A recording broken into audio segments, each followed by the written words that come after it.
জাহান্নাম ও জাহান্নামীর পরিচয়। তারপরের সংক্ষিপ্ত কথা হবে জাহান্নামের অধিকাংশ মানুষ হচ্ছে নারী। তারপরের সংক্ষিপ্ত কথা হবে জাহান্নামকে টেনে বিচারের মাঠে নিয়ে যাওয়া হবে। তারপরের সংক্ষিপ্ত কথা হবে জাহান্নাম কথা বলতে পারে। তারপরের সংক্ষিপ্ত কথা হবে জাহান্নামীদেরকে বেঁধে জাহান্নামে নিয়ে যাওয়া হবে। তারপরের সংক্ষিপ্ত কথা হবে জাহান্নামের উল্লেখযোগ্য শাস্তি। সম্মানিত দিনী ভাই বোন, আপনারা দূর দূরান্ত থেকে উপস্থিত হয়েছেন, আমি আপনাদের আন্তরিকভাবে শুকরিয়া আদায় করি। জাযাকুমুল্লাহ খায়র। আল্লাহ আপনাদেরকে এর উত্তম প্রতিদান দান করুন। আপনারা যে যেখানে আছেন আপনাদের চলাচল বন্ধ করে, কথাবার্তা বন্ধ করে আমাকে দেখতে পান আর না পান, গুরুত্বপূর্ণ আলোচনা শোনার জন্য চেষ্টা করুন। আমি বিশ্বাস করছি আপনাদের অনেক ভালোবাসা নিয়ে এসেছেন। সময়টা যেন বৃথা নষ্ট না হয়। আপোষে গল্প করিয়েন না, কোনো কাজে কোনো কর্মে লেনদেনে ক্রয় বিক্রয়ে লিপ্ত হয়েন না। এই ছেলে, কথা বলে কাজ করছে কেন? সালাম দেওয়ার পরে কথা বলো কোন শরমে? আর এই যে স্টেজ থেকে অপ্রয়োজনীয় লোকগুলোকে নামিয়ে দেন, এইসব লোকের আমার প্রয়োজন নাই। কথা বলেন কোন সাহসে? এইভাবে সাড়া দিতে হবে কেন? ওরা পশু প্রাণী? চুপ থাকো। যারা সামনে বসে আছেন আপনার কোনো প্রয়োজন নাই, চুপচাপ থাকবেন। অত সাড়া দিতে হবে না। সাড়া দিবেন কেন? আপনাকে যদি আমি পরস্পর জিজ্ঞাসা করি তো সব জায়গাতে আটকা পড়বেন। তো সাড়া দেওয়ার কি আছে? আপনার ভালোবাসা অনেক, আপনাকে আমি অনেক ভালোবাসি, আপনার জন্য আমি আন্তরিকভাবে দোয়া করি। জাযাকুমুল্লাহ খায়র। এসেছেন, সাড়া দিতে হবে না, চুপচাপ বসে থাকেন। প্রাণপণে চেষ্টা করেন কোনো সময় যেন কথা ছুটে না যায়। এক খেয়ালে চেয়ে থাকবেন, কারো গায়ে হাত দিয়ে বসে থাকবেন না। আমার দিনী ভাই বোন যারা আমাকে দেখতে পাচ্ছেন না, সবার কাছে আমাদের পক্ষ থেকে আন্তরিকভাবে জোরালো অনুরোধ রক্ষা করুন। বসে হোক দাঁড়িয়ে হোক আলোচনা শোনার চেষ্টা করুন। আপনার আমি কিছু না কিছু উপকার করব ইনশাআল্লাহ। আমি প্রারম্ভে বলতে চাই যে আল্লাহ তাআলা বলছেন ইন্নী জাইলুন ফিল আরজি খলিফা, আমি মাটিতে প্রতিনিধি সৃষ্টি করব। মানুষ আদমকে সৃষ্টি করবেন, এইটা আল্লাহ সিদ্ধান্ত নিলেন। আল্লাহ তাআলা বলছেন যে ওয়াইদ কালা রাব্বুকা লিল মালায়েকাতি ইন্নী জাইলুন ফিল আরজি খলিফা, যখন আপনার প্রতিপালক ফেরেশতাকে বললেন নিশ্চয় আমি জমিনে মানুষ সৃষ্টি করব, প্রতিনিধি মানুষ, বানর নয়। কালু, তখন ফেরেশতাগণ বললেন আতাজআলু ফিহা মা ইউফসিদু ফিহা, তাহলে আপনি মাটিতে সৃষ্টি করবেন এমন কিছু লোক যারা জমিনে বিপর্যয় সৃষ্টি করবে, ওয়াসফিকুদ দিমা, রক্ত প্রবাহিত করবে, মারামারি করবে। কেন করবেন? ওয়ানাহনু নুসাব্বিহু বিহামদিকা, আপনার তো আমরা তাসবিহ পাঠ করি। ফেরেশতা বলছেন, জিবরাইল, মিকাইল, আরও যত ফেরেশতা আছে, অনুকাদ্দেসু লাকা, সবসময় আমরা আপনার সুবহানাল্লাহ আলহামদুলিল্লাহ বলছি। কেন আপনি মানুষ সৃষ্টি করবেন? কালা ইন্নী আলামু মা লা তা'লামুন, তো আল্লাহ বললেন দেখো আমি যা জানি তোমরা তা জানো না। মানুষ সৃষ্টি করার পিছনে কি রহস্য আছে সেটা আমি জানি। ওয়া আল্লামা আদামা আল আসমা কুল্লাহা, তারপর আল্লাহ আদমকে পৃথিবীর সব কিছুর নাম বলে দিলেন। এটা গিলাস, এটা বাটি, এটা চেয়ার, এটা টেবিল, সারা পৃথিবীর সব কিছু তাকে বলে দিলেন। আদম অবশ্যই বানর নয়। সুম্মা মা লা তা'লামুন ওয়া আল্লামা আদম আল আসমা কুল্লাহা সুম্মা আরাজাহুম আলাল মালায়েকাতি। তারপর যত জিনিসগুলি আল্লাহ আদমকে শিখিয়ে দিলেন ওই জিনিসগুলিকে আল্লাহ ফেরেশতাদের সামনে পেশ করলেন। পেশ করে বলছেন আম্বিউনি বিআসমাই হাউলা ইন কুনতুম সাদিকিন। তোমরা যে দাবি করলে যে আদমকে সৃষ্টি করতে হবে না, ওরা মারামারি করবে, তো যদি তোমাদের দাবি সত্য হয় তা আমি যে জিনিসগুলো সৃষ্টি করেছি তোমার সামনে দিলাম, বলো তো এগুলির নাম।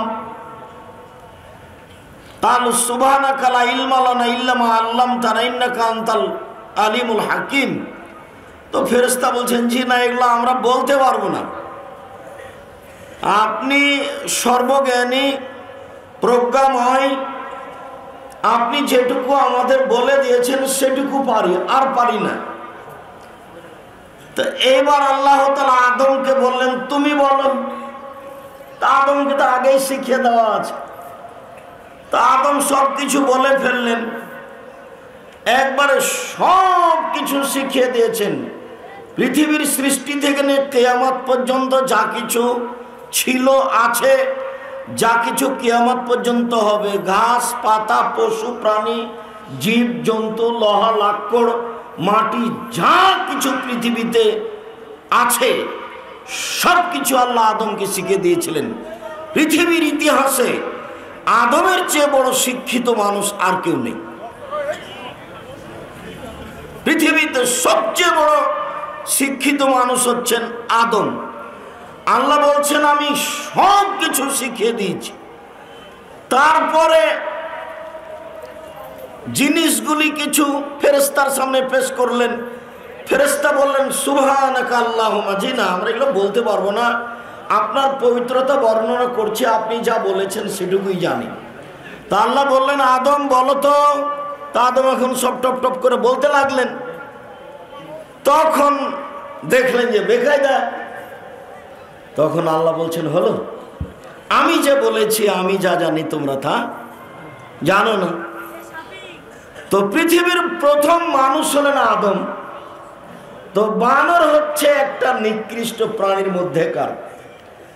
মানুষের প্রতি আল্লাহ যখন অসন্তুষ্ট হন তখন বলেন যে মানুষ হয়ে যাবে বানর, মানুষ হয়ে যাবে শুয়োর। মানে প্রাণীর মধ্যে ভালো প্রাণী নয় যারা, তার মধ্যে একটা শুকুর আর একটা হচ্ছে বানর। রাসূল সাল্লাল্লাহু আলাইহি সাল্লাম বলছেন তিনটে বিপদ নেমে আসবে তিনটে পাপের কারণে। তিনটে বিপদ নেমে আসবে তিনটে পাপের কারণে। এক, মাসখুন, আকার আকৃতি পরিবর্তন হয়ে যাবে। সন্ধ্যায় ছিল মানুষ, সকালে হবে শুয়োর।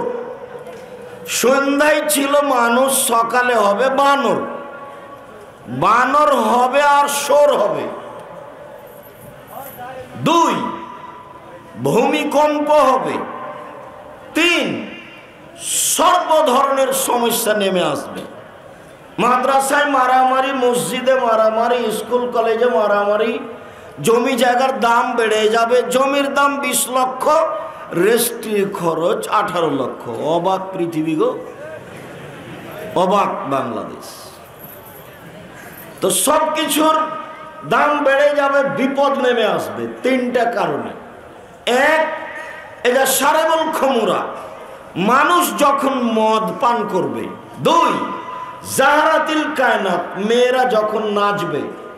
সব মোবাইলে মেয়ে নাচে, সব দোকানে মেয়ে নাচে, সব ঘরে মেয়ে নাচে। তিন, জারাবুল মাজিব, যখন বাদ্যযন্ত্র প্রকাশ পাবে। সব মোবাইলে বাজনা বাজে, সব দোকানে বাজনা বাজে, প্রায় সব ঘরে বাজনা বাজে। রাসূল সাল্লাল্লাহু আলাইহি সাল্লাম বলেন তিনটা বিপদ নেমে আসবে তিনটা পাপের কারণে। তিনটা বিপদ নেমে আসবে তিনটা পাপের কারণে। বিপদ এক, আকার আকৃতি পরিবর্তন হবে, মানুষ হয়ে যাবে শুয়োর, মানুষ হয়ে যাবে বানর। দুই, ভূমিকম্প হবে। তিন, সমস্যা বেড়ে যাবে। এই তিনটা হলো বিপদ। পাপ এক, মানুষ যখন বিড়ি, তামাক, জর্দা, সিগারেট, গুল, নেশাদার দ্রব্য খাবে, পান করবে, 2, মেয়েরা যখন নাচবে। 3, যখন বাদ্যযন্ত্র প্রকাশ পাবে। 3টা বিপদ নেমে আসবে 3টা পাপের কারণে। তো মূল কথা যেটা, সেটা হলো এই যে যেসবগুলো খারাপ প্রাণী, তার একটা হলো শোর আর একটা হলো বানর। মানুষে বলে একেবারেই খারাপ, বানর নাকি এটা, তার মানে তার স্বভাব খারাপ, সেই জন্য বলে। আর মানুষ কত বোকা, মানুষ কত নিম্ন মানের হলে, মানুষ কত শিক্ষিত হলে এ কথা বলতে পারে যে মানুষ একদিন বানর ছিল। ছি ছি ছি ছি ছি ছি ছি। যেসব বই পুস্তকে লেখা আছে যে মানুষ বানর ছিল, সে বই পুস্তক এদেশের মুসলিম ছেলেমেয়ের পড়া হারাম, শিক্ষকের পড়ানো হারাম। এই বই পুস্তক টয়লেট পেপার হিসাবে ব্যবহার করতে হবে, টয়লেট টিস্যু পেপার হিসাবে ব্যবহার করতে হবে। বাংলাদেশের মুসলিম যদি মনে করে আমি মুসলিম, তাহলে এই বই পুস্তকের পাতাকে টয়লেট হিসাবে, টয়লেট পেপার হিসাবে ব্যবহার করবে। এটা তার ধর্মীয় জিম্মেদারি। পৃথিবীর সবচেয়ে দামি মানুষ, পৃথিবীর সবচেয়ে প্রথম শিক্ষিত মানুষ হলেন আদম। আল্লাহ বলছেন আমি মাটিতে প্রথম যাকে সৃষ্টি করলাম মানুষ হিসাবে, তিনি হলেন আদম। আল্লাহ বলছেন এই কথা কোরআন মাজিদে সূরা বাকারায় প্রথমেই। আর মানুষ বলে যে মানুষ ছিল বানর। ছি ছি, আপনার বিদ্যাকে কবর দিতে এসেছি, আপনার বিদ্যাকে কবর দিতে এসেছি। ছি, শুকরিয়া, জাযাকুমুল্লাহ খান। এরপরে দ্বিতীয় জরুরি কথা যে, সম্মানিত দিনী ভাই বোন, আপনাদের ভালোবাসাকে আমি আবারও স্বাগতম জানাই। পরিবেশ নষ্ট করে কোনো কথা বলার চেষ্টা করবেন না। গাইবান্ধা জেলার সাথে আমি আব্দুর রাজ্জাক বিন ইউসুফ ওতপ্রোতভাবে জড়িত। আমি জন্ম নিয়েছি মাত্র চাঁপাইনবাবগঞ্জে। আমার কিছু আংশিক পড়াশোনা, শিক্ষকতা করা, বিবাহ শাদী, ছেলে মেয়ে সব গাইবান্ধা জেলায়। আমি গাইবান্ধা জেলায় কামেল পাস করেছি হাদিস নিয়ে, তাফসির নিয়ে। আমি গাইবান্ধা জেলায় 8 বছর শিক্ষকতা করেছি। আমার শ্বশুর বাড়ি গাইবান্ধা। আমার ছেলে মেয়ে গাইবান্ধা জেলার ভাষায় কথা বলে। বলে আর এনা নিবু অল্পি এনা নে, এইভাবে কথা বলে। তার মানে আমি গাইবান্ধা জেলার সাথে চাঁপাইনবাবগঞ্জ জেলার জন্মভূমিতে যতটুকু জড়িত, তার চেয়ে অনেক অনেক অনেক বেশি জড়িত গাইবান্ধা জেলার সাথে। আমার বক্তব্য গাইবান্ধা জেলায় হবে না মানে অবশ্যই হবে ইনশাআল্লাহ। এবার বলি যে সাদুল্লাহপুরে যারা বক্তব্য বন্ধ করেছেন, যারা এসব জায়গায় বক্তব্য বন্ধ করার চেষ্টা করেছেন, তাকে, তার বংশকে, তার জাতিকে চ্যালেঞ্জ করলাম আমি আব্দুর রাজ্জাক বিন ইউসুফ। আমি যেভাবে বক্তব্য দিই, ও নিজে তার বংশেকেও, তার জাতিতেকেও বিগত 50 বছরে যদি কেউ এভাবে বক্তব্য দিয়ে থাকে, আমি আব্দুর রাজ্জাক বিন ইউসুফ এখন সালাম দিয়ে উঠে যাব। 32 বছর থেকে বক্তব্য, গাইবান্ধা জেলা থেকে বক্তব্য শুরু, 90 সাল থেকে দীর্ঘ 32 বছর আমি কোনোদিন অপ্রয়োজনীয় বাক্য বলিনি। অপ্রয়োজনীয় বাক্য দীর্ঘ 32 বছর আমি কোনোদিন কেসা কাহিনী বলিনি। দীর্ঘ 32 বছর আমি কোনোদিন মাযহাব বিরোধী কথা বলিনি। দীর্ঘ 32 বছর আমি কোনোদিন সরকার বিরোধী কথা বলিনি। দীর্ঘ 32 বছর আমি কোনোদিন মানুষের কাছে পথ খরচ পাথেও চাইনি। দীর্ঘ 32 বছর আমি কোনোদিন আমার পরিচয় দিইনি। কেউ যদি চাপ দিয়ে পরিচয় জিজ্ঞাসা করেছে, তখন আমি বলেছে যে বিজ্ঞাপন পোস্টারে কি লিখবো, তখন আমি বলেছি আমার নাম আব্দুর রাজ্জাক আর আমার বাপের নাম ইউসুফ। বাপ বেটা মিলে আব্দুর রাজ্জাক বিন ইউসুফ। এর চেয়ে যদি আমি কিছু বেশি বলে থাকি, প্রমাণ হয়ে যায় তাহলে আমি জিন্দেগিতে বক্তব্য দেব না।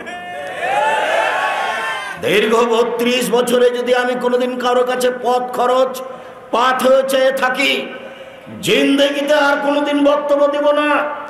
দীর্ঘ 32 বছরে আমি কোনোদিন যদি অপ্রয়োজনীয় বাক্য বলে থাকি, 32 বছরে যদি কোনোদিন অপ্রয়োজনীয় বাক্য বলি, কেসা কাহিনী বলি, আমি সালাম দিয়ে উঠে যাব, জিন্দেগি তার বক্তব্য দিব না। যিনি বক্তব্য বন্ধ করছেন তাকে, তার বংশকে, তার জাতিকে চ্যালেঞ্জ করলাম। বিগত 50 বছর কেউ যদি এরকম বলে দিতে পারে, আজকে বলুক না, গাইবান্ধার মাটিতে বলুক যে আমি 20 বছর থেকে বক্তব্য দিচ্ছি, কোনোদিন কেসা কাহিনী বলিনি, দেখি বলুক না। কোন মায়ের বেটা আছে? এমন কোন মায়ের বেটা বাংলার মাটিতে জন্ম নিয়ে আছে? বলুক না। 32 বছর শুধু আমি হাদিস অনুবাদ করে আজকেও করবো ইনশাআল্লাহ। বড় বড় হাদিস, ঘন্টার ঘন্টা আমি হাদিস অনুবাদ করতে পারি, বাক্যের আগে পিছে হবে না আলহামদুলিল্লাহ। ঘন্টার ঘন্টা, হাজার হাজার হাদিস মুখস্থ আছে আমার, হাজার হাজার আলহামদুলিল্লাহ। 32 বছর থেকে আমি বুখারী মুসলিম পড়াচ্ছি। 26 বছর থেকে আমি 2 হাতে ফতোয়া লিখছি। 6 বছর থেকে আমি ফতোয়া বোর্ড পরিচালনা করি। এমন কোন মায়ের বেটা আছে বলতে পারে এই মাটিতে আমি 26 বছর থেকে কলমে ফতোয়া লিখছি? এই যে বললাম আমি আব্দুর রাজ্জাক বিন ইউসুফ 26 বছর থেকে কলমে ফতোয়া লিখছি। কে এমন? গাইবান্ধা জেলা কেন, সারা বাংলাদেশ চ্যালেঞ্জ করলাম, সারা পৃথিবীর বাঙালিকে চ্যালেঞ্জ করলাম, যারা যেখানে বাঙালি আছে। এই ছেলে খুঁজে খুঁজে বের করবে, কেউ বলবে 32 বছরে, 32 বছর নয় 20 বছর আমি কোনোদিন অপ্রয়োজনীয় বাক্য বলিনি, কেসা কাহিনী বলিনি, এই কথা বলতে হবে। আরে যে আমি বললাম 20 বছর আমি কোনোদিন মানুষের কাছে পথ খরচ পাথেও চাইনি। দীর্ঘ 32 বছরে কেউ যদি বলে দিতে পারে যে আব্দুর রাজ্জাক সাহেব একদিন আমার কাছে পথ খরচ পাথেও চেয়েছিল, চুক্তি করা তো বহু দূরের কথা, কথা বোঝা যায় না? চুক্তি করা তো বহু দূরের কথা, খালি বলবে যে একদিন পথ খরচ পাথেও চেয়েছিল, এটা বলবে, প্রমাণ হয়ে গেলে জাতির সামনে আর কোনোদিন বক্তব্য দেব না। সম্মানিত দিনী ভাই বোন, আমি গাইবান্ধা জেলার সাথে ওতপ্রোতভাবে জড়িত। ছেলে মেয়ে সব গাইবান্ধা জেলার ভাষাতেই কথা বলে। হুট করে কোনো কথা বলার চেষ্টা করবেন না। আমি গাইবান্ধা জেলার ঘর জামাই নই। আমাকে এখান থেকে বক্তব্য বন্ধ করে দিয়ে একটা পথঘাট সফল করে নিয়ে, এটা হতে পারে না। পারিবারিকভাবে যদি আসেন আসেন, বক্তব্য যদি আসেন, ছেলে মেয়ে যদি আসেন, কোনটা আপনি দেখতে চাচ্ছেন? আমি সাদ করে বলিনি কথা, দুঃখ করে বলছি কথা। আমার বক্তব্য বন্ধ হবে কেন? কেন হবে? তার কারণ কি? ওসি, ডিসি, এমপি, মন্ত্রী, আজ থেকে বক্তব্য আমার নেটে আছে, 32 বছরের সব বক্তব্য বন্ধ নেটে আছে। যদি ওসি, ডিসি, এমপি, মন্ত্রী যদি প্রমাণ করতে পারেন যে আব্দুর রাজ্জাক সাহেব এই বাক্যটা সরকার বিরোধী, সেদিন থেকে আর জাতির সামনে দাঁড়াবো না, ঘরে ঢুকলাম। পারিবারিকভাবে যদি আসেন, আমার বড় ছেলে আব্দুল্লাহ দেশে পড়াশোনা করার পরে, জামিয়া আপনার দারুল উলুম দেওবন্দে পড়াশোনা করার পরে, মদিনায় পড়াশোনা করার পরে লন্ডনে গেছে ব্যাংকিং ব্যবস্থাপনা শিখতে। ব্যাংকের কি জিনিস এটা, কি জিনিস এটা? আব্দুর রহমান এ দেশে পড়াশোনা করার পরে, ইন্ডিয়ায় পড়াশোনা করার পরে, আব্দুল আজিজ জিদ্দা সৌদি বিশ্ববিদ্যালয়ে পড়াশোনা করে। তারপরেরটা আব্দুর রহিম এদেশে পড়াশোনা করার পরে, ইন্ডিয়ায় পড়াশোনা করার পরে মিশর আজহার বিশ্ববিদ্যালয়ে পড়াশোনা করে। তারপরেরটা 3 ভাইয়ের পরেরটা মেয়ে মারিয়াম এদেশে পড়াশোনা করার পরে কিং সৌদ মালিক রিয়াদ বিশ্ববিদ্যালয়ে পড়ে সৌদি আরবে। তারপরেরটা মেয়ে আরিবা 7-8 বছর 10 বছর বয়স। এ হলো পারিবারিক অবস্থা। আর আমি নিজে 88 আগস্টের 20 তারিখ রোজ বুধবার থেকে বুখারী মুসলিম পড়াই, আজও পড়াচ্ছি, আজকে দার্স দিয়ে এসেছি।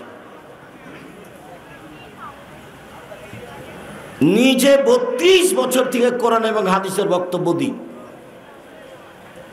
26 বছর থেকে 2 হাত দিয়ে ফতোয়া লিখছি, 32 বছর থেকে বক্তব্য দিচ্ছি, 6 বছর থেকে ফতোয়া বোর্ড নিজে পরিচালনা করি, এ দেশের সবচেয়ে বড় বড় প্রতিষ্ঠান পরিচালনা করি, যেটা জামিয়া সালাফিয়া রূপগঞ্জ নারায়ণগঞ্জ ঢাকা, সেটা 51 বিঘা জমির উপরে অবস্থান করে। সেখানে একটা মসজিদ তৈরির কাজ আরম্ভ হয়েছে শতক জমির উপরে, যার একতলায় 10,000 মানুষ সালাত আদায় করতে পারবে। রূপগঞ্জ নারায়ণগঞ্জ ঢাকার অবস্থায় রাজশাহী 26 বিঘা জমির উপরে অবস্থান করেছে প্রতিষ্ঠান। ওখানে একটা মসজিদ আছে 90% জমির উপরে, যার 4 তলার কাজ চলছে। একতলায় 3,000 মানুষ একসাথে সালাত আদায় করতে পারে।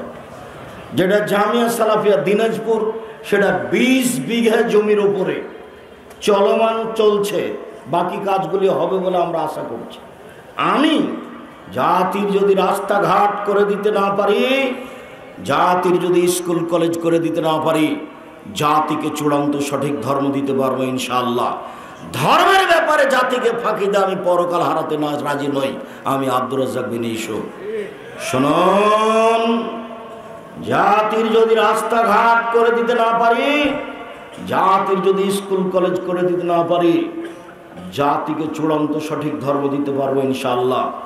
ধর্মের ব্যাপারে জাতিকে ফাঁকি দিয়ে পরকাল হারাতে রাজি নই। 32 বছরে কোনোদিন অপ্রয়োজনীয় বাক্য বলিনি। নোট করে নেন, নেটে আছে, মিডিয়াতে আছে।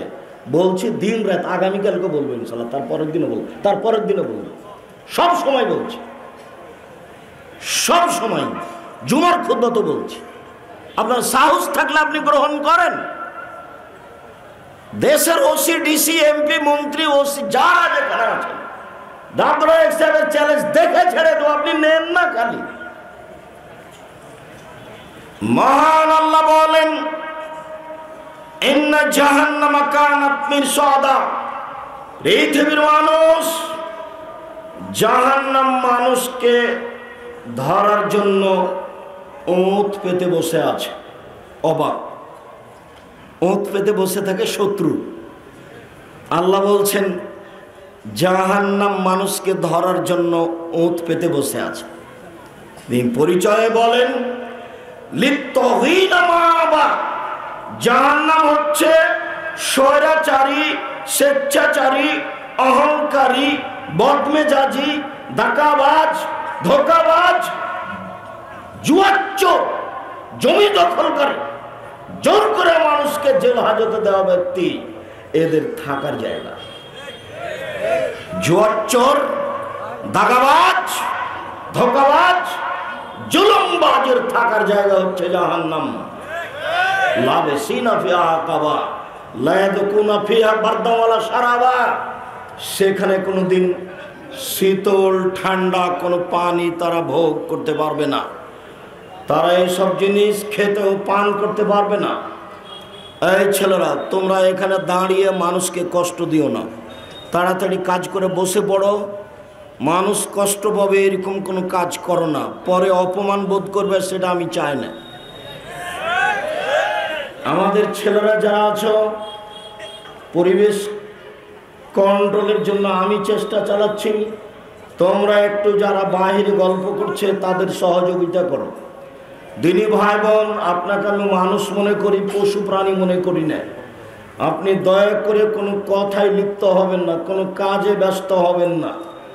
আপনি আমাকে দেখতে পান আর না পান, আপনি আমার অনুরোধ রক্ষা করেন। আপনাকে আমি অনেক ভালোবাসি।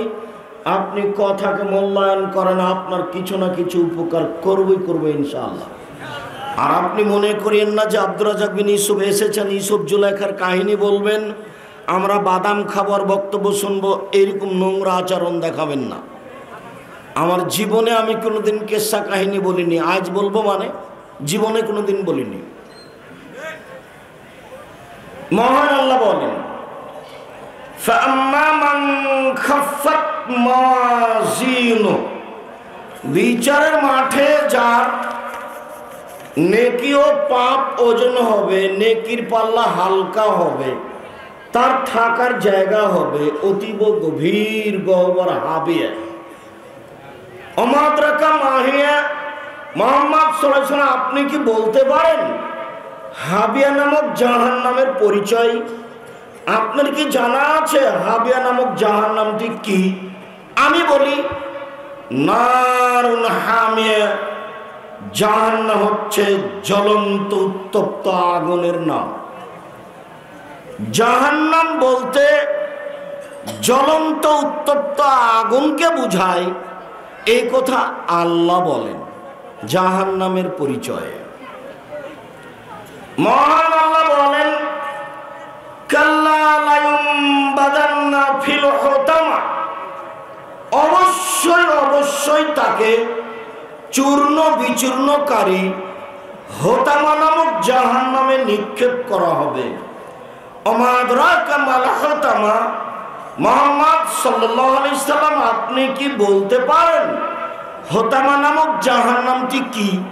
আপনার কি তার পরিচয় জানা আছে? আমি বলি নারুল্লাহিল মুকাদা, তা হচ্ছে জ্বলন্ত উত্তপ্ত আগুন। আগে যা বলা হলো এখনো তাই, তা হচ্ছে জ্বলন্ত উত্তপ্ত আগুন। জাহান্নাম বলতে এক টুকরা আগুনকে বোঝানো হয়। মহান আল্লাহ বলেন উজুহুন ইয়াওমাইদিন খাশিয়া, সেদিন বিচারের মাঠে কতগুলি মানুষ হবে ভীত সন্ত্রস্ত, খুব ভয়ে থাকবে। আমিলাতুন নাসিবা, খুব ক্লান্ত পরিশ্রান্ত হবে। তাসলা নারান হামিয়া, তারা জ্বলন্ত উত্তপ্ত আগুনের ভিতরে প্রবেশ করবে। এ দেখেন, আগুন বলতে জাহান্নাম বলতে জ্বলন্ত উত্তপ্ত আগুন। তাসলা নারান হামিয়া তুসকা মিন আইনিন আনিয়া, তাদেরকে যেটা পান করতে দেওয়া হবে সেটাও হবে জ্বলন্ত উত্তপ্ত ফুটন্ত পানি। তাদের শুধুমাত্র কাঁটাযুক্ত খাদ্য ছাড়া আর কোনো খাদ্য সেখানে থাকবে না। জাহান্নামের পরিচয় দিচ্ছিলাম। মহান আল্লাহ বলেন, এই ছেলে, অবাক কথা,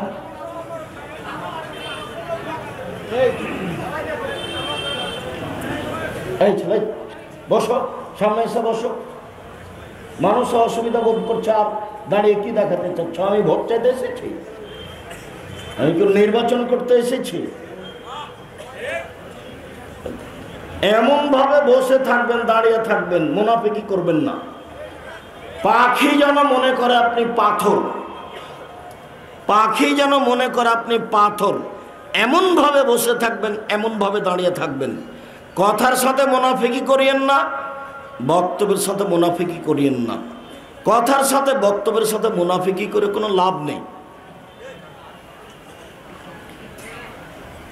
জাহান্নামের সবচেয়ে নিচে যারা যাবে তারা মুনাফিক। হিন্দু জাহান্নামে যাবে, ওদের পাপ নেকি ওজন হবে না। কেন? নেকি নাই তো ওজন হবে কি? ইহুদি খ্রিস্টানদের ও পাপ নেকি ওজন হবে না। কেন? ওদের নেকি নাই তো ওজন হবে কি? আল্লাহ বলছেন কিয়ামতের মাঠে তাদের কপাল এবং পা ধরে জাহান্নামে নিক্ষেপ করা হবে, তাদের কোনো ওজন নেই। কথাটি গাইবান্ধা জেলার সাথে খুব মিল খায়। সেটা কিভাবে? সেদিন দেখলাম, কয়েক বছর হয়েও গেল, জমি চাষ করতে গেছে কৃষক মানুষ, ছোট বাচ্চা মাঠে গেছে। এখন ওরা বাহক ঘাড়ে করে মাঠে জিনিস নিয়ে যায়, আবার নিয়ে আসে। তো এখন বাচ্চাকে উঠিয়ে দিয়েছে ওই একটা বাঁকের একদিকে, তো আর একদিকে মাটি দিয়েছে, অন্যথায় কাঁধে নিবে কি করে? বোঝা গেল না কথা? এখন তো বাড়ি ফিরে আসছে জমি চাষ করে, তো এখন বাচ্চাটাকে কোলে নিয়ে আসবে। তো এই যে ওটা বাং বলছেন নাকি, হ্যাঁ বাংটা, ওটা এখন যদি কাঁধে নেয় তো বাচ্চাটা কেমনে নেই? তো এখন এক কাজ করেছে, বাচ্চাটাকে ওই বাঙের এক পাল্লাতে দিয়েছে। আর এক পাল্লায় কি দিয়েছে বলেন তো? মাটি দিয়েছে, তাহলে ওজন করতে কিছু লাগে। এই জায়গাতে চট করে গাইবান্ধা জেলার এই গতি মনে পড়ে। চাঁপাইনবাবগঞ্জে মানুষ জিনিস এতে বহন করে না, মাথায় বহন করে। তফাৎ দেখালাম। তো এখন একদিকে দিয়েছে বাচ্চার, একদিকে দিয়েছে মাটি। তো তাহলে কিছু না কিছু লাগবে, নইলে ঘাড়ে নেওয়া যাবে না। এখন যে ওজন হবে পাপ নেকি, তো নেকি নাই, তাহলে ওজন কি হবে? নেকি নেই যার, তারা হলো অমুসলিম। ভারত, বাংলাদেশ, পাকিস্তানে হিন্দু। নেকি নেই যার, তারা হলো ইহুদি, খ্রিস্টান। সারা পৃথিবী জড়িয়ে আছে। এদের কোনো নেকি নাই, কাজের এদের কোনো ওজনও নাই। এদের ফলাফল মরার সাথে সাথে জাহান্নাম। মরার পরে বুঝতে পারবে কালেমা কাকে বলে আর ইসলাম কাকে বলে। ওয়ান্নাল্লাহু যিকরা, সেদিন বুঝে কোনো লাভ হবে না। লাভ হওয়ার সময় আগে পার হয়ে গেছে। কেউ যদি কালেমা না পড়ে মারা যায়, পৃথিবীর কোনো মানুষ উপকার করতে পারবে না। 1 মিনিট দেখবেন, এ দেখেন, 1 মিনিট দেখেন। এই ছেলে, এদিকে খেয়াল করো, দেখাচ্ছি তোমাকে। আবু তালেব মুহাম্মদ সাল্লাল্লাহু আলাইহি সাল্লামের চাচা, একেবারে জানের জান, প্রাণের প্রাণ। এটা হলো ভাতিজা। জীবন বাজি রেখে ভাতিজাকে রক্ষা করতে হবে। ইনি হলেন চাচা। জীবন বাজি রেখে চাচাকে রক্ষা করতে হবে। চাচা, একটু লা ইলাহা ইল্লাল্লাহ বলেন। বিচারের মাঠে কিভাবে জান্নাতে নিয়ে যাওয়া লাগবে সেটা আমি দেখে নিব। তর্ক আমি করব, ঝগড়া আমি করব। আপনি একটু খালি মুখে বলেন লা ইলাহা ইল্লাল্লাহ। আবু জাহাল এরা পাশে বসেছিল। ছি ছি ছি ছি ছি, মরার কালে ধর্ম ত্যাগ করবেন? আজীবন আপনার নামে একটা বদনাম থেকে যাবে।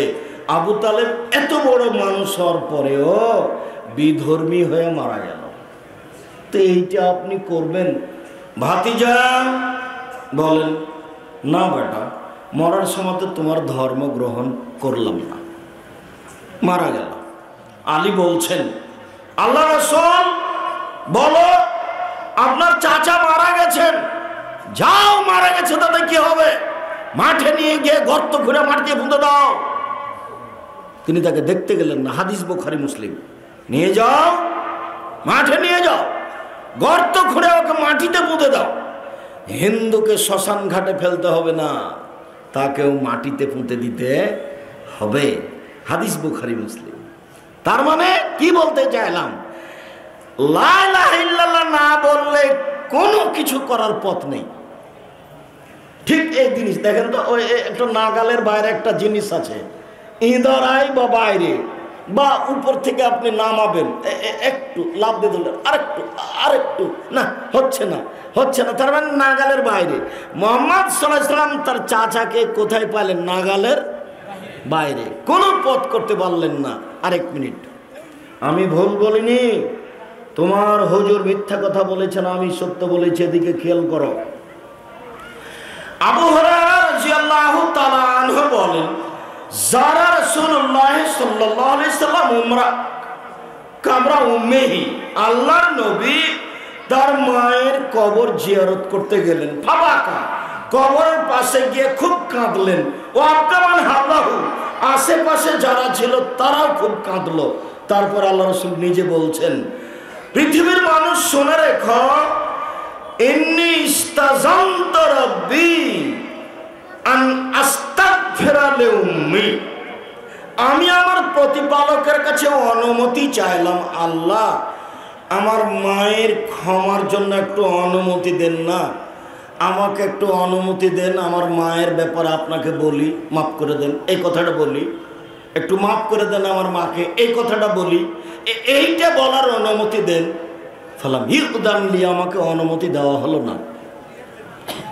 ক্ষমা হবে কিনা পরে, ক্ষমা চাওয়ার অনুমতি চেয়েছিলেন পৃথিবীর সবচেয়ে দামি মানুষ। এত বড় দামি মানুষ আল্লাহ পৃথিবীতে কাউকে সৃষ্টি করেননি। বিচারের মাঠে যা বলবেন তাই হবে। জান্নাতের গেটে বড় অক্ষরে লেখা আছে, যিনি সর্বপ্রথমে জান্নাতে প্রবেশ করবেন তিনি হলেন মুহাম্মদ সাল্লাল্লাহু আলাইহি সাল্লাম। খালি একটু বললেন যে আমার মায়ের ক্ষমার ব্যাপারে একটু অনুমতি দেন না, ক্ষমা চাওয়ার অনুমতি, ক্ষমা করেন এই কথা নয় না, আমি মনে হয় বুঝাতে পারি না। ক্ষমা চাওয়ার অনুমতি, ক্ষমা হবে কিনা সেটা পরের কথা। ক্ষমা চাওয়ার অনুমতি চাইলেন, ফালাম ইউদাল্লি, আমাকে অনুমতি দেওয়া হলো না। তাহলে মুহাম্মদ সাল্লাল্লাহু আলাইহি সাল্লাম তার মার ক্ষমা চাওয়ার অনুমতি পাননি, আর তুমি চট করে বলে দিলে যে মুহাম্মদ সাল্লাল্লাহু আলাইহি সাল্লামের বাপ মা জান্নাতে যাবে। জান্নাতে যাবে কোন পথ দিয়ে গো?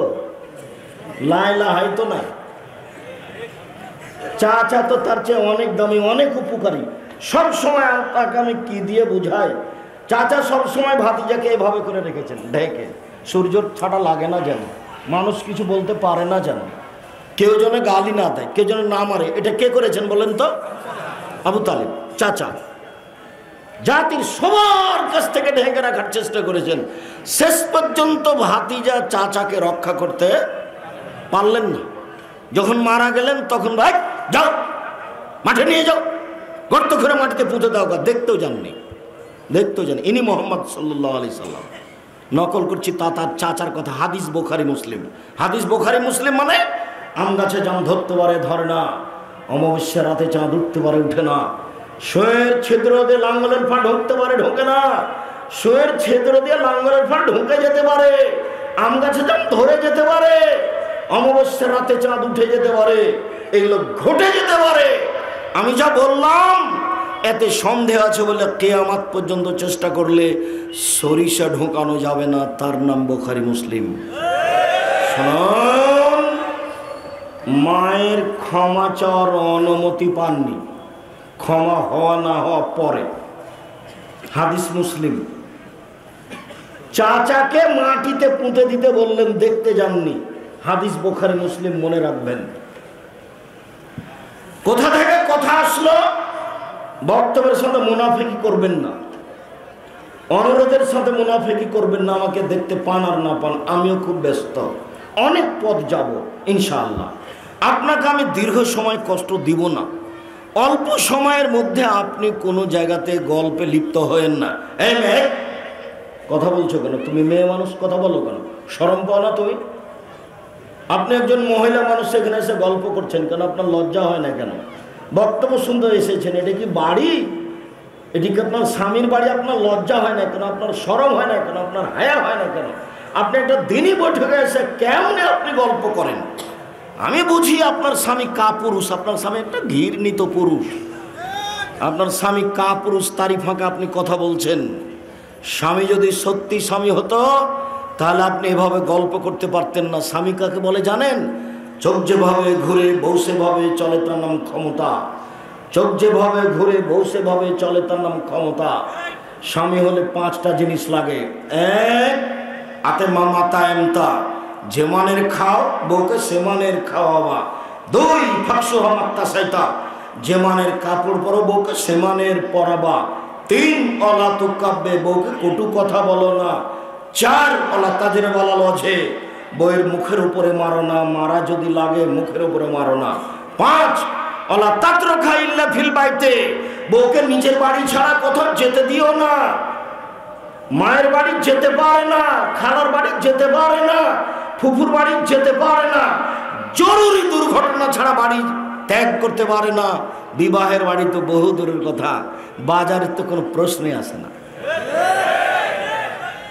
আপনি বাজারে গেছেন কেন? আপনার স্বামী মরেছে, আপনার ছেলে নেই, দেবর মরেছে, ভাসুর মরেছে, শ্বশুর মরেছে, বাপ মরেছে, সবাই চলে গেছে। আপনি বাজারে গেলেন কেন? কোন শরমে গেলেন? কোন হায়াতে গেলেন? কোন লজ্জায় গেলেন? সারাদিন পুরুষ মানুষের ধাক্কা খান আর তাহাজ্জুদ পড়ে দেখেন যে আমি ভালো মহিলা। আপনার শরম হয় না? আপনার হায়া হয় না? আপনার লজ্জা হয় না? আপনার শরম হয় না? হযরতুন নার বিশ্বহাওয়াত, মনের ইচ্ছা দ্বারা জাহান্নাম ঘেরা আছে। মন মতো চলে যে জাহান্নামে যাবে সে। যেসব নারী বাজারে ঘুরে এরাই মন মতো চলে, মাথায় কাপড় দেয় না যে মন মতো চলে সে, ছোট ব্লাউজ পরে যে মন মতো চলে সে, হাটে বাজারে ঘুরে যে মন মতো চলে সে, মন মতো চলে যে জাহান্নামে যাবে সে। সুদ ঘুষ খায় যে মন মতো চলে সে, দোকানে বসে আড্ডা পিটে যে মন মতো চলে সে, মন মতো চলে যে জাহান্নামে যাবে সে, দাড়ি চাঁচে যে মন মতো চলে সে, টাকনু নিচে প্যান্ট পরে যে মন মতো চলে সে, দোকানে আড্ডা পিটে যে মন মতো চলে সে, জোর করে জমি দখল করে যে মন মতো চলে সে, দলীয় ক্ষমতা দেখায় যে মন মতো চলে সে, দাঙ্গাবাজি করে যে মন মতো চলে সে, জুলুম বাড়ছে মন মতো চলে সে, মন মতো চলে যে জাহান্নামে যাবে সে। হজমাতিল নারী শাহওয়াত, জাহান্নাম ঘেরা আছে মনের ইচ্ছা দিয়ে। হজমাতিল জান্নাতুল মাকারিহে, নিয়ম নীতি কষ্ট ক্লেশ ত্যাগ তিতিক্ষা অনেক কিছু দিয়ে জান্নাত ঘেরা আছে। সম্মানিত দিনী ভাই বোন, সংক্ষিপ্ত আজকের মতো জাহান্নামের পরিচয়ের শেষের দিকে চলে আসলাম। মান আল্লাহ বলেন, জাহান্নাম সাকার, সাকার এমন একটি জাহান্নাম, লা তুবকি ওয়ালা তাদার, যেখানে মানুষকে ছাড়বেও না, যেখানে মানুষকে মারবেও না। জাহান্নাম মানে মানুষ মরবেও না, জাহান্নাম মানে মানুষ বাঁচবেও না। লা ইয়ামুতু ফিহা ওয়ালা ইয়াহইয়া, জাহান্নামে মানুষ মরবে না, জাহান্নামে মানুষ বাঁচবে না। ওয়ায়াতিহিল মাউতু মিন কুল্লি মাকানিন ওয়া মা হুয়া বিমাইয়্যিত, জাহান্নামে মরণ মানুষকে চতুর্দিক থেকে ঘিরে ধরবে, কিন্তু মানুষ জাহান্নামে মরবে না। এর নাম জাহান্নাম একটু। রাসূল সাল্লাল্লাহু আলাইহি সাল্লাম বলেন, ইন্না সাকরাতুল কামিন শাফির জাহান্নাম লা তাবিয়ালা কারহা বাদা সাবিনা আম। একটা প্রায় 1 কোটি মণ ওজনের পাথর যদি জাহান্নামের মুখে ছেড়ে দেওয়া হয়, তাহলে নিচে পৌঁছতে সময় লাগবে 70 বছর। প্রায় 1 কোটি মণ ওজনের পাথর যদি 1 ঘন্টা নিচে যায় কত কিলো যেতে পারে? একদিন নিচে গেলে কত কিলো যেতে পারে? 1 মাস নিচে গেলে কত কিলো যেতে পারে? 1 বছর নিচে গেলে কত কিলো যেতে পারে? 70 বছর যদি নিচে যেতে থাকে তাহলে কত কিলো যেতে পারে মানুষ জানে না। জাহান্নাম কত গভীর তা মানুষের জানা নেই। এর নাম জাহান্নাম। রাসূল সাল্লাল্লাহু আলাইহি সাল্লাম বলছেন, সারা পৃথিবীর মানুষ, সারা পৃথিবীর জিন যদি একসাথে জাহান্নামে ঢোকে তো জাহান্নামের দরজায় কোনো সমস্যা হবে না। জাহান্নাম কত বড়, জাহান্নাম কত গভীর। এরপরও নিচে থাকবে মুনাফিক। মুনাফিককে মিথ্যা কথা বলে যে, মুনাফিককে চগলখড়ি করে যে, এখানে এক কথা ওইখানে এক কথা, কথা লাগায় যে, সে হলো মুনাফিক। মিথ্যা কথা বলে যে, সে হলো মুনাফিক। ওয়াদা খেলাপ করে যে, সে হলো মুনাফিক। ঝগড়া করলে অশ্লীল কথা বলে যে, সে হলো মুনাফিক। ফজর আর এশার সালাত মসজিদে জামাতে পড়ে না যে, সে হলো মুনাফিক। তাহলে তো আমিও পড়ে গেলাম নাকি তাই মনে হচ্ছে? আজ থেকে প্রস্তুতি নাও, মানুষই মরার আগে রেডি হয়ে যাও। ফজর এবং এশার সালাত মুনাফিকের উপরে সবচেয়ে ভারী।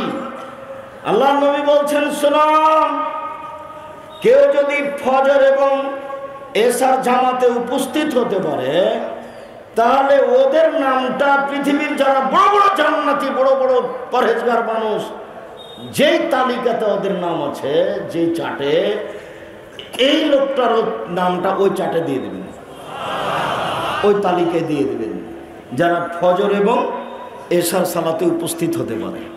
আর যারা হতে পারে না তারা মুনাফিক।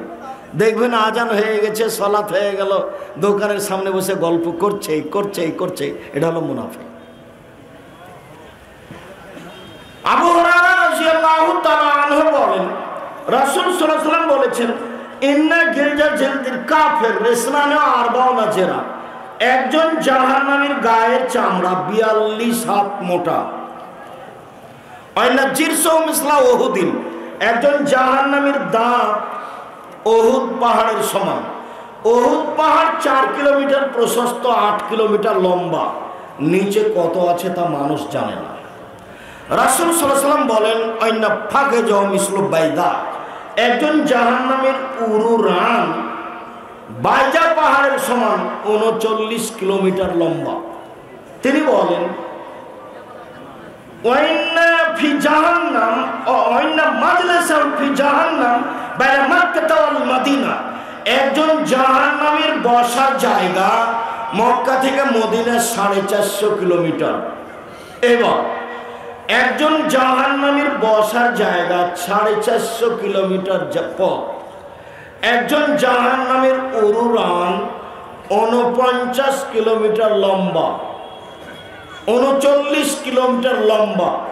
একজন জাহান্নামীর দাঁত উহুদ পাহাড়ের সমান। একজন জাহান্নামীর গায়ের চামড়া 42 হাত মোটা। ওয়াইনা মানকিবাইল কাফির লিরাকিবিল মুসলিম সালাসাতা আইয়াম, একজন জাহান্নামীর ডান কাঁধ থেকে একটা দ্রুতগামী ঘোড়া দৌড়াতে লাগলে বাম কাঁধে যেতে সময় লাগবে 3 দিন 3 রাত। তাহলে প্রতি 1000-এ 999 জন লোক জাহান্নামে যাবে। প্রতি 1000-এ 999 লোক জাহান্নামে যাবে। বলেন তো জাহান্নাম কত বড়? একজনের বসার জায়গা 450 কিলোমিটার। প্রতি 1000-এ 999 জন লোক জাহান্নামে যাবে। জাহান্নাম কত বড়? এখানে আরেকটু কথা বলে রেখে দিলাম, বিচার মাঠে জাহান্নামকে নিয়ে যাওয়া হবে, জান্নাতকে নিয়ে যাওয়া হবে। সব মানুষ বিচারের মাঠে উপস্থিত থাকবে, সব জিন উপস্থিত থাকবে, সব পশু প্রাণী মাটিতে ও পানিতে যা আছে ছিল থাকবে, সব উপস্থিত থাকবে। আল্লাহ উপস্থিত থাকবেন, ফেরেশতা উপস্থিত থাকবেন। বলেন তো বিচারের মাঠ কত বড়? ওয়াইদাল আরদু মুদ্দাত, যেদিন বিচারের মাঠে পৃথিবীকে সম্প্রসারিত করা হবে, আটলান্টিক মহাসাগর, ভারত মহাসাগর, কোনো সাগর থাকবে না, সব সাগরে আগুন লেগে যাবে। নিচে আছে পেট্রোল, জ্বলে উঠবে, সব সাগরে আগুন লেগে গিয়ে পানি শেষ হয়ে যাবে। আগুন লেগে যাবে এ কথা আল্লাহ বলছেন। সাগরে আগুন লেগে পানি শেষ হয়ে যাবে, পাহাড়গুলো উড়ে উপরে চলে যাবে, তারপরে মাটি হয়ে যাবে সমতল, রং হবে সাদা। মাটি হবে সমতল, রং হবে সাদা। আর মানুষ বিচারের মাঠে উপস্থিত থাকবে, জুতা পরনে থাকবে না, পরনে কাপড় থাকবে না, খাতনা দেওয়া থাকবে না, মুসলমানি করা থাকবে না, কোনো পুরুষের মুসলমানি দেওয়া থাকবে না, কোনো মহিলা পুরুষ কারো পরনে জুতা স্যান্ডেল থাকবে না, কারো পরনে কাপড় থাকবে না, সবাই থাকবে উলঙ্গ। তখন আয়েশা রাদিয়াল্লাহু তাআলা আনহা বললেন, আল্লাহ নবী কেমন হয়ে গেল কথা, নারী পুরুষ উলঙ্গ হয়ে থাকবে, ইয়ানজুর বাজুলা বাজিল, একজন আরেকজনকে দেখবে। তখন আল্লাহ রাসূল বলছেন, আয়েশা বলো কি? আমরা আসাদু মিন যালিক, আরে সমস্যার চেয়ে অনেক অনেক অনেক বেশি কঠিন। কেউ কাউকে দেখবে, এরকম কোনো গতিনীতি মানুষের থাকবে না। গাড়িতে এসেছে দ্রুতগামী গাড়ি, আপনি সাদুল্লাহপুরে দাঁড়িয়ে আছেন, গাইবান্ধাতে দাঁড়িয়ে আছেন, তাড়াহুড়া করে উঠবেন, তো পকেটে কত টাকা ছিল সেটাও খেয়াল নাই, সবটি ব্যাগ উঠাননি, দেখছেন যে একটা উঠেনি, 3টে উঠেছে। তো একটা গাড়ি দ্রুতগামী এসেছে, তাই বুদ্ধি কমে গেল। কিয়ামতের মাঠ আপনাকে আমি বুঝাতে পারবো না কত জটিল। তবে আব্দুর রাজ্জাক বিন ইউসুফ কিয়ামত, এটা একটু টান দিয়ে দেখেন, বিস্তারিত বলা আছে, বোঝা যাবে কিয়ামত কাকে বলে। মুহাম্মদ সাল্লাল্লাহু আলাইহি ওয়াসাল্লাম লা আদরি মা ইউফালু, আমি মুহাম্মদ সাল্লাল্লাহু আলাইহি ওয়াসাল্লাম বলছি, আমার সাথে কি আচরণ করা হবে তা আমি বলতে পারছি না, আমার যে কি হয় তা আমি নিজেই বুঝি না। ইব্রাহিম আলাইহিস সালাম বলবেন, আমার যে কি হয় তা আমি নিজেই বুঝি না। আমার প্রতিপালক রাগ করেছেন এমন পূর্বে কোনোদিন করেননি, ভবিষ্যতেও কোনো করবেন না। এর নাম কিয়ামতের মাঠ। বলছিলাম সম্মানিত দিনী ভাই বোন, আপনাকে আমি শোনালাম একটু জাহান্নামের পরিচয়, একটু শোনালাম জাহান্নামীদের পরিচয়। এবার একটু বলি, জাহান্নামের অধিকাংশ মানুষই হচ্ছে নারী। আমার দিকে একটু খেয়াল করেন। আবু সাঈদ খুদরি রাদিয়াল্লাহু তাআলা আনহু বলেন, খারাজা রাসূলুল্লাহ সাল্লাল্লাহু আলাইহি সাল্লাম ইয়ামা ফিতরিনা ওয়া আযহা ইলাল মুসাল্লা, আল্লাহর নবী একদা ঈদুল আযহা অথবা ঈদুল ফিতরে ঈদের মাঠে গেলেন। ঈদের মাঠে গিয়ে ঈদের সালাত আদায় করলেন। তারপর মহিলাদের দিকে গেলেন। মহিলাদের দিকে গিয়ে বলছেন, শোনো ইয়া মাসারান নিসা তাসাদ্দাকনা ফাইন উরিতুকুন্না আকসারা আহলিন নারে, মহিলারা শোনো, আমি তোমাদেরকে অধিকাংশ। আরে মেঘ, তুমি যে মাথায় কাপড় না দিয়ে শীতের দিনে বসে আছো এক পাঞ্জা চুল নিয়ে, ক্লাস 10-এ পড়ে, এটা তোমার মা নয়, এটা তোমার খালা। ওই যে সেদিন বলে গেছে, এটা তোমার মা নয়, এটা তোমার খালা, মানে এটা সৎ মা। এটা অসম্ভব হতে পারে না, এটা তোমার মা নয়, এটা তোমার খালা, নাহলে এটা সৎ মা। মা কাকে বলে? এই ছেলে, মা কাকে বলে? যার 4টে জিনিস আছে সে হলো মা। এক, যে মেয়েকে শিষ্টাচার শিখাতে পারে। 2, যে মেয়েকে বিদ্যা শিখাতে পারে। 3, যে মেয়েকে সাজগোজ করে পরিপাটি করে রাখতে পারে। 4, যে মেয়েকে পাহারা দিতে পারে। তোমার বোন, তোমার কথাই বলছে, তোমার বোন ক্লাস 10-এ পড়ে, এখন তোমার মার পাশে দাঁড়িয়ে আছে। তোমার মা নাকি পাহারাদার। ও কি পাহারা দেয়? তোমার মা কি পাহারা দেয়? তোমার মতে নির্বাচনে ভোটে দাঁড়িয়েছে, সবাইকে ডাকে, আসেন ভাই আসেন, চা খেয়ে যান। তোমার মা এখন ফ্রি হয়ে গেছে। এই তো তোমাদের জীবন। জীবন হচ্ছে গরু ছাগলের মতো, পশু প্রাণীর মতো। বুঝে না ওরা, অন্তর আছে বুঝে না, দেখেও দেখে না ওরা, চক্ষু আছে দেখে না, শোনেও শোনে না ওরা, কান আছে শোনে না। উলাইকা কালানাম, তারা পশু প্রাণীর মতো, তারা গরু ছাগলের মতো, তারা কুকুর শ্রীর মতো, ভালো মজার, বরং তার চেয়ে খারাপ। বিশেষ করে রংপুর অন্তর্গত গাইবান্ধা জেলার লোক 2 জায়গাতে ভুল করে আছে। এই ছেলে, 1 মিনিট থামো। তোমার বাপকে আমি যদি কুকুর সিরিয়ালের চেয়ে খারাপ প্রমাণ করতে না পারি, বক্তব্য দেব না। 1 মিনিট শোনো। তোমার দাদা মারা গেছে 10 বছর হলো, 15 শতক জমি রেখে। তোমার বাপ নেবে 10 শতক আর তোমার ফুফু নিবে 5 শতক। বলো তো, তোমার বাপ সকালে নিবে আবার তোমার ফুফু বিকেলে নিবে না একসাথে? একসাথে। তো 10 বছর হলো তোমার দাদা মারা, এখনো তোমার বাপ তোমার ফুফুকে জমি দেয় না। তোমার বাপ কুকুর সিরিয়ালের চেয়ে খারাপ। দেখি কোন মায়ের বেটা ফতোকে এভাবে উল্টে ধরতে পারে। এই যে বললাম। আর তুমি যৌতুক নিয়েছো, ভিক্ষা করে টাকা দিয়ে চাউল কিনে ভাত খেয়ে ইবাদত কবুল হবে। ভিক্ষা করে টাকা দিয়ে চাউল কিনে ভাত খেয়ে ইবাদত কবুল হবে। ভিক্ষা করে টাকা দিয়ে চাউল কিনে ভাত খেয়ে ইবাদত কবুল হবে। যৌতুকের টাকা দিয়ে চাউল কিনে ভাত খেয়ে ইবাদত কবুল হবে না। যৌতুকের টাকা দিয়ে চাউল কিনে ভাত খেয়ে ইবাদত কবুল হবে না। যে ফতোয়া দিলাম না, এইভাবে উল্টে ধরার কিয়ামত পর্যন্ত কোনো মায়ের বেটার ক্ষমতা নেই। সময় দিলাম কিয়ামত পর্যন্ত। শোনো, বাপ বেটা ভিক্ষা করে খাবো। ট্রেন স্টেশন কত দূরে এখান থেকে? 10 কিলো। 10 কিলো চলে যাবো, বাপ বেটা ভিক্ষে চাইবে। গ্রামে যদি কেউ না দেয়, ভিক্ষে চাইবে কেন? ট্রেন স্টেশনে গিয়ে মানুষের ব্যাগ বক্তা ধরে গাড়িতে তুলে দেবো, মানুষের টাকা দিবে। আর যা কিছু টাকা পয়সা ফার্নিচার নিয়েছ, সন্ধ্যা হতে হতে ফেরত দিবা। কাপুরুষের পরিচয় দিয়ে জীবিকা নির্বাহ করো না। যৌতুক তোমার জন্য হারাম, তোমার বাপের জন্য হারাম। দেখো দেখো তোমার বাপের দিকে দেখো, তোমার বাপের মুখখান কালো হয়ে গেছে। দেখো তো বাপ বেটা, দেখো তো। ভিক্ষে করে খাও বাপ বেটা, ভিক্ষে করে খাও বাপ বেটা, ভিক্ষে করে খাও। আরে ভিক্ষে করে খাবো কেন? আপনারা একসাথে কাজ করে খেতে পারি। আমিও তাই বলছি, কাজ করে খাও। আমি তো বলেছি চকলেটের ব্যবস্থা করো, কর্জ নেওয়া লাগবে না, ঋণ নেওয়া লাগবে না। কলার ব্যবস্থা করো, ঋণ নেওয়া লাগবে না। কাপড়ের ব্যবস্থা করো, লোন নেওয়া লাগবে না। আমি তো ব্যবসা করে খেতে বলছি। আমি শেষে বলেছি কাজ করে খেতে হবে। সারাদিন কাজ করলে 500 টাকা পাওয়া যাবে।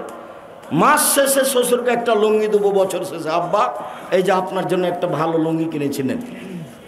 গাইবান্ধারগুলো কিনবা না, এই ছোট সাইজের লুঙ্গি জোলাদের এগুলো নিবা না, ভালো দেখে নিবা। কুষ্টের গুলো না, আমানত শাহ লুঙ্গি নিবা। শ্বশুরকে একটা ভালো লুঙ্গি দিবা। আগামীকাল সন্ধ্যা হতে হতে সব কিছু ফেরত দিতে হবে। ফেরত না নিলে জ্বালিয়ে দিতে হবে। তো ওটা এখানে রাখা যাবে না, কেন? এটা না যায়, এটা হারাম। আর জীবনে কোনোদিন কান্দ। যেটা বলছিলাম, সম্মানিত দিনী ভাই বোন, আপনাকে আমি দেখাচ্ছিলাম উপস্থিত বৈঠকের দিনই মুসলিম বোন, আপনাকে 1 মিনিট আয়েশা দেখালাম, আর একটু আয়েশার জন্য দেন। এদিকে দেখেন, এদিকে আয়েশা রাদিয়াল্লাহু তাআলা আনহা বলেন, আল্লাহর নবী আমার পাশে শুয়ে গেলেন জুতা স্যান্ডেল রেখে। তিনি মনে করলেন আমি ঘুমিয়ে গেছি। তিনি ধীরে ধীরে উঠলেন। আমি ঘুমাইনি, ভান করে ঘুমিয়ে আছি। আমি জুতা স্যান্ডেল, উনি নিলেন, দরজা খুলে ধীরে বাইরে চলে গেলেন। আমিও কাপড় চোপড় নিলাম, মাথায় দিয়ে নিলাম। রাত তখন গভীর 2টা-3টা হতে পারে। দেখলাম ওই যে কবরস্থানে চলে গেলেন, 50 হাত দূরে হবে। ওখানে গিয়ে তিনি হাত তুলে দোয়া করছেন। আমিও সেদিকে আগিয়ে গেলাম। ওই যে 1বার 2বার 3বার তিনি হাত তুলে দোয়া করছেন। উপস্থিত বৈঠকের মুসলিম বোন, আপনাকে শোনাই, এই যে 50 হাত মাটি তিনি ঘর থেকে বের হয়ে গেছেন। কোন মানুষ রাত 2টা-3টায় মাথায় কাপড় দিয়ে যাচ্ছেন? ইনি হলেন আয়েশা। আমি আপনাকে শয়তান বলিনি, আপনাকে আমি আয়েশার মতো মনে করছি। এদিকে দেখেন, সাফওয়ান ইবনে মুআত্তাল বলছেন যে আমরা তো এক যুদ্ধে গেছিলাম, আমাকে শেষে যেতে হবে বলা হয়েছে। তো আয়েশা বলছেন আমি টয়লেটে গেছিলাম, ঘুরে এসে দেখছি গলায় হার নাই। কি রে, হারটা আমার হারালো কোথায়? আমি তাড়াহুড়া করে যেখানে পায়খানা করেছিলাম সেখানে গেলাম। সেখানে খুঁজতে খুঁজতে দেরি হলো। এসে দেখছি কোনো মানুষ নাই, সবাই চলে গেছে। আমি যে হাওদা পালকির মধ্যে থাকি, আমি তো হালকা পাতলা মেয়ে, আমার বয়স কম। ওরা আমার হাওদাটা উঠিয়ে উল্টে তুলে দিয়েছে।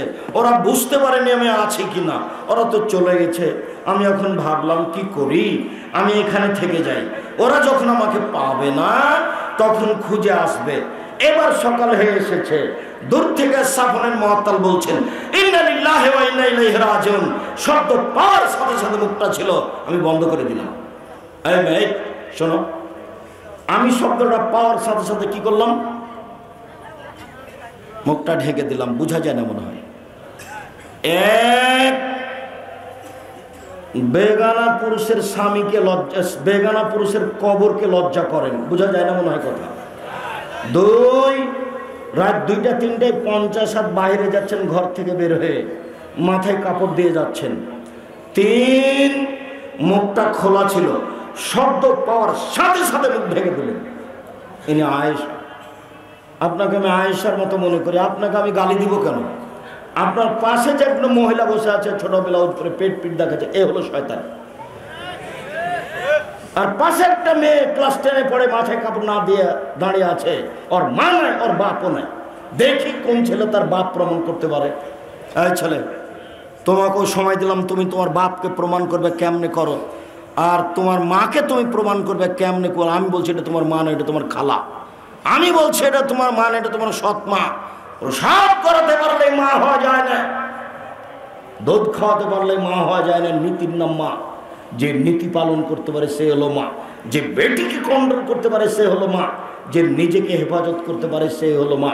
সম্মানিত দিনী ভাই বোন, এই ছেলে, এবার তোমাকে 1 মিনিট মারিয়ামকে দেখায়। এদিকে দেখো, জিন্দেগিতে আর কোনোদিন তোমার মোবাইলের জন্য আর কোনো মেয়ের নাম্বার না থাকে। মারিয়ামকে এসে জিবরাইল বলছেন আপনার একটা সন্তান হবে। তখন জিবরাইল বলছেন বলেন কি? মারিয়াম বলছেন বলেন কি? আরে আমার বিবাহ হয়নি, আমি ব্যভিচারিণী নই, আমার সন্তান হবে কি করে?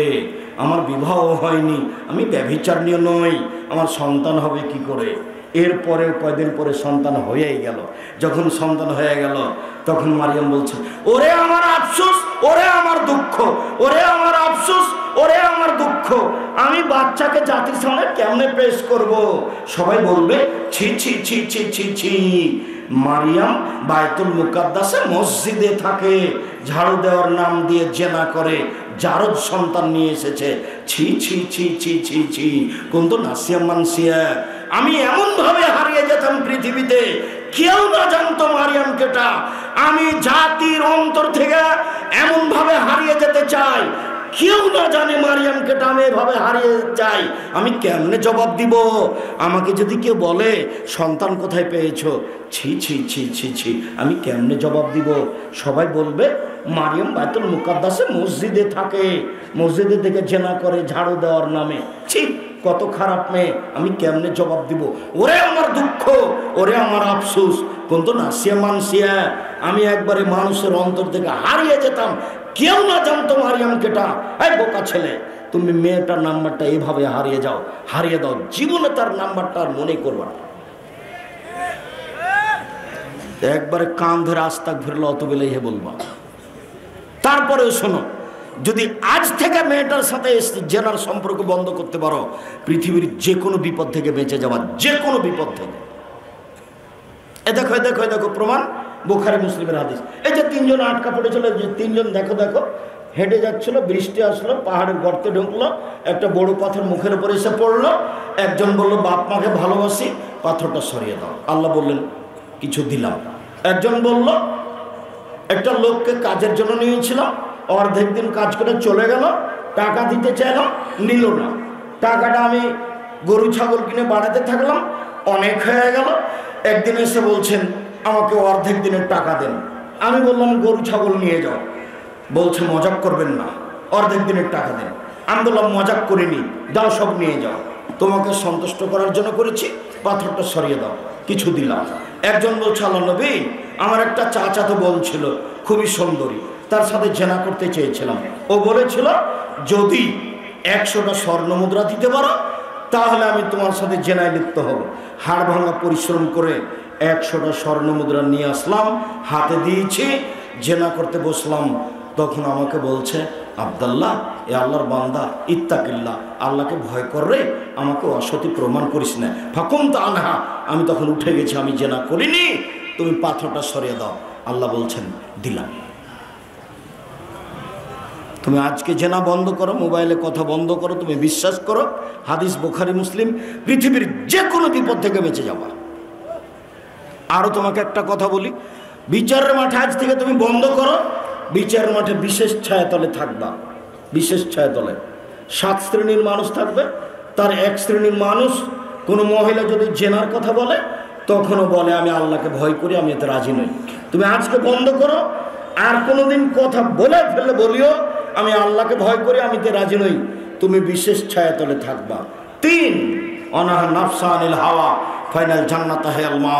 তুমি যদি এই জেনা বন্ধ করতে পারো তাহলে আল্লাহ তোমাকে বিচারের মাঠে জান্নাতুল মা দিবেন। কোরআন মাজিদের আয়াত। সম্মানিত দিনী ভাই বোন, আমি আলোচনা সংক্ষিপ্ত করে এদিকে যাই আরেকটু। জাহান্নামকে বিচারের মাঠে টেনে নিয়ে যাওয়া হবে রশি দিয়ে, 70,000 ফেরেশতা থাকবেন। জাহান্নামের খড়ি হবে মানুষ ও পাথর। আব্দুর রাজ্জাক সাহেব, মানুষ না হয় পাপ করেছে, পাথর কেন জাহান্নামে যাবে? যেগুলো ছবি মূর্তি দেখতে পাচ্ছেন দেশে। 1 মিনিট, এই ছেলে থামো, 1 মিনিট দেখো তো এদিকে। আল্লাহর নবী একদিন সকালে এইভাবে চিন্তায় বসে আছেন, খুব চিন্তিত হয়ে। তো তার একজন বুদ্ধিমতী স্ত্রী উম্মে সালমা, আপনি চিন্তিত কেন? উম্মে সালমা, জিবরাইল আমার সাথে ওয়াদা করেছিলেন রাতে আসবেন, আসেননি, কেন যে আসলেন না সেই জন্য আমি চিন্তা করছি, ব্যাপারটা কি, আসলেন না কেন? এই কথা বলে তিনি উঠলেন, উঠে চৌকির নিচে দেখছেন যে একটা কুকুরের বাচ্চা। তখন কুকুরের বাচ্চাটাকে ধরে তিনি বের করে দিলেন, দিয়ে একটু পানি ছিটিয়ে দিলেন। ছিটাতে না ছিটাতে জিবরাইল চলে এসেছে। তখন আল্লাহ রাসূল বলছেন, কি ব্যাপার জিবরাইল, আপনি যে ওয়াদা করেছিলেন গত রাতে আসবেন, আসেননি যে? তো জিবরাইল বলছেন, এসেছিলাম তো, আপনার ঘরে চৌকির নিচে কুকুরের বাচ্চা ছিল, সেই জন্য ঘুরে গেছি। যে ঘরে ছবি মূর্তি থাকে আর কুকুর থাকে সে ঘরে আমরা যাই না। যে ঘরে কুকুরের বাচ্চা থাকে আর ছবি মূর্তি থাকে সে ঘরে আমরা যাই না। তোমার মার চরিত্রের কথা বলি, তোমার মা কয়খান প্লেট কিনেছে তাতে আছে চিংড়ি মাছ। তোমার মা একটা আয়নায় কিনেছে, সেটা হলো রুই মাছ। বুঝাতে পারিনি কথা? তোমার মা সাফ করে শোকেজে কাঁকড়া রেখেছে, যদি আজকে কাঁকড়া থেকে যাওয়ার ঘুমাও, যদি ওই চিংড়ি মাছ থেকে যায় প্লেট আর তুমি ঘুমাও, যদি ওই রুই মাছের আয়নায় যদি থেকে যায় তুমি ঘুমাও, তুমি মুনাফেক। তুমি আমার বক্তব্যের সাথে মুনাফিকি করেছ। তোমার মা মুনাফেক, তোমার মা বক্তব্যের সাথে মুনাফিকি করেছে। আগে রাতে ভাঙতে হবে প্লেট, তারপরে ঘুমাবা, তাহলে মনে করে ঈমান নিয়ে ঘুমাচ্ছে, মরলে জান্নাত পাবো ইনশাআল্লাহ। সম্মানিত দিনী ভাই বোন, যত ছবি মূর্তি তৈরি করা হচ্ছে পৃথিবীতে সবকে জাহান্নামে দেওয়া হবে আপনাকে বোকা বানানোর জন্য আর জাহান্নামের আগুনকে উত্তেজিত করার জন্য। জাহান্নামীদেরকে পিছন দিকে হাত বেঁধে নিয়ে যাওয়া হবে অপমান করার জন্য, অন্য কিছু না। বিচার মাঠে কেউ পালাতে পারবে না।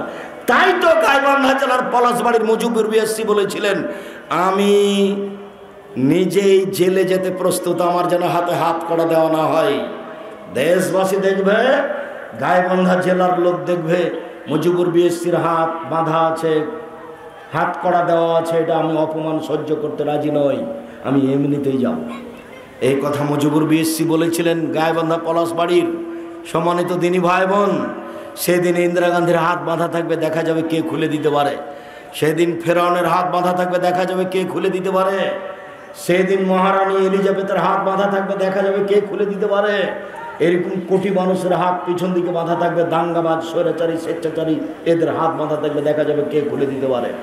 সম্মানিত দিনী ভাই বোন, জাহান্নাম কথা বলতে পারে। জাহান্নামের উল্লেখযোগ্য শাস্তি হচ্ছে সাপ, জাহান্নামের উল্লেখযোগ্য শাস্তি হচ্ছে আগুন, জাহান্নামের উল্লেখযোগ্য শাস্তি হচ্ছে জাক্কুম কাঁটাযুক্ত ঘাস গাছ, জাহান্নামের উল্লেখযোগ্য শাস্তি হচ্ছে পুঁজ এবং রক্ত, এটা মানুষকে খেতে দেওয়া হবে। জাহান্নাম থেকে বাঁচার জন্য সালাম ফেরার পূর্বে বলবেন একটু, এই ছেলে, সালাম ফেরার পূর্বে বলবেন রব্বানা আতিনা ফিদ দুনিয়া হাসানাতাও ফিল আখিরাতি হাসানাতাও ওয়া কিনা আযাবান নার। আল্লাহ তুমি জাহান্নাম থেকে বাঁচাও। সালাম ফেরার পূর্বে বলবেন আল্লাহুম্মা ইন্নী আউযু বিকা মিন আযাবি জাহান্নাম ওয়া আউযু বিকা মিন আযাবিল কবর ওয়া আউযু বিকা মিন ফিতনাতিল মাসিহিদ দাজ্জাল ওয়া আউযু বিকা মিন ফিতনাতিল মাহি ওয়াল মামাত। আল্লাহুম্মা ইন্নী আউযু বিকা মিনাল মাসামি ওয়াল মাগরাম। আর কবর জিয়ারত করতে গিয়ে, বাপ মার কবর জিয়ারত করতে গিয়ে কিবলার দিকে মুখ করে হাত তুলে দোয়া পড়বেন, যেটা আছে আল্লাহুম্মা মাগফির লাহু ওয়ারহামহু।